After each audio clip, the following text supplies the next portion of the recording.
जैसा तुम सोचते हो वैसे ही बन जाओगे। खुद को निर्बल मानोगे तो निर्बल, और सबल मानोगे तो सबल ही बन जाओगे। जो कुछ भी तुमको कमजोर बनाता है, शारीरिक, बौद्धिक या मानसिक, उसे जहर की तरह त्याग दो। यदि परिस्थितियों पर आपकी मजबूत पकड़ है, तो जहर उगलने वाला भी आपका कुछ नहीं बिगाड़ सकता। हम वो हैं जो हमें हमारी सोच ने बनाया है, इसलिए इस बात का ध्यान रखिए कि आप क्या सोचते हैं।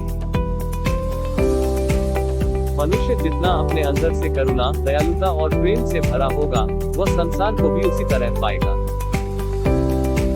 आप अपने को जैसा सोचेंगे, आप वैसे ही बन जाएंगे।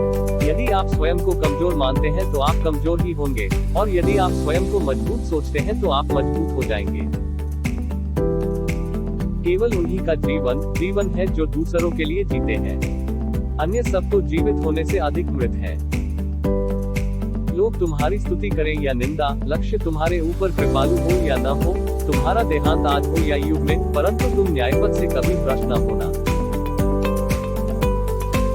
जिस शिक्षा से हम अपना जीवन निर्माण कर सके, मनुष्य बन सके, चरित्र गठन कर सके और विचारों की सामंजस्य कर सके, वही वास्तव में शिक्षा कहलाने योग्य है।